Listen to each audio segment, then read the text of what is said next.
Okay, so now we're going to talk about the different levels of being a beginner surfer, which for just purposes of ease, we're going to call beginner 1.0, 2.0, and 3.0.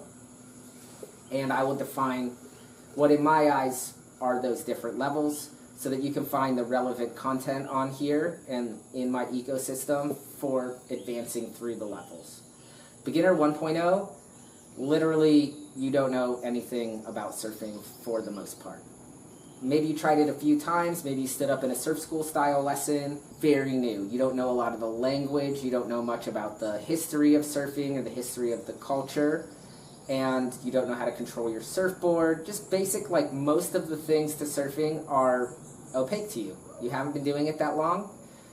I like to conceive of things, I use the philosopher Ludwig Wittgenstein's concept of language games to inform how I view surfing, which is a language game, which all things in life have grammars, and you need to learn the constituent parts of the grammar and how to put all the things together so that you can speak the language and play the game.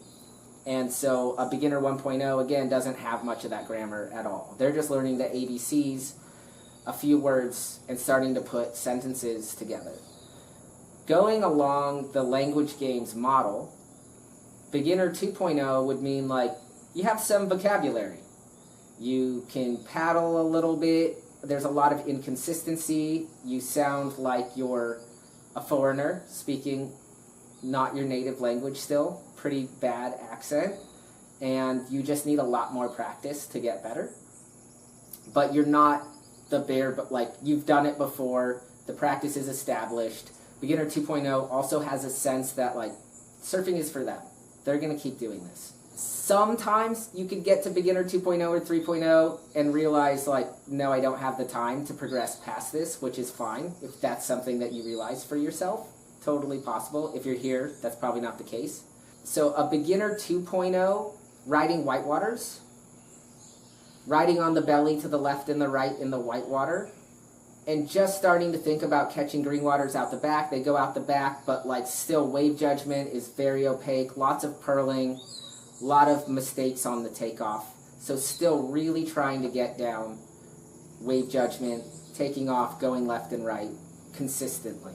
And a little bit, maybe they're starting to move on the board just a little bit, but that's where the transition to 3.0 is. Beginner 3.0 is getting the takeoffs more consistent, but they still have things that maybe look like beginner 1.0 and 2.0 still in their practice. So in the beginner series, you're still making some crucial mistakes, and within those, even up in through the intermediate, if you learned from, honestly, I'm sorry, a bad coach or surf school, and you have a messed up pop-up, that is it goes in multiple stages, you can't fluidly get your feet underneath you in one movement, then you are always that needs to be fixed before you really graduate out of the beginner phase.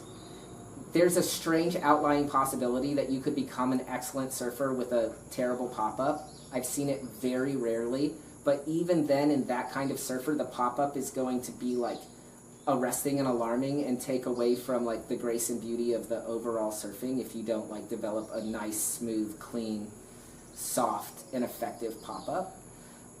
And that is premised on how well you read the wave and how well you take off. So beginner 3.0 is starting to get very consistent in their takeoffs, but not all the time. Let's say they make 65, 75% of the takeoffs, whereas 2.0, it's less, 50%. Maybe starting to push as they progress to that next level. And then 1.0 is not, right? So the other things that beginner 3.0 might be doing, just going down the line, but kind of really stiff and rigid and just starting to move and walk on the board a little bit and feel the weight distribution different. Within that phase, in beginner 3.0, you could start learning the pig dog, which is the backside. You go down and grab the rail. Don't grab the rail front side. Learning to compress your body into a small, so learning to surf in a low posture and learning to surf in a tall posture. That would be, then when you get that down, you're breaking into intermediate. When all of that stuff is you're doing that consistently. In the beginner phases, there's no turning. So when you're starting to do turning, you're moving into intermediate phase. So for beginner 1.0 to 3.0, there's no turning. The kind of surf-specific exercises that you need to do in between beginner 1.0, 2.0, and 3.0 has a lot to do with the pop-up and visualization and studying surf videos, learning wave forecasting, learning oceanography, like getting that real deep acquaintance with the ocean, consuming things about surf culture, learning surf history. You want to get that stuff done in your beginning phases so that when you're an intermediate, you kind of have the lingo. You speak the language, but you're not fluent yet when you're an intermediate. Thank you so much. Like, subscribe. Love you forever if you like and subscribe. Watch my other videos. That's really cool. And if you want to know more about coaching and all things that I do, just go over to my website. Everything lives there. Archives of these videos live there. Get over there.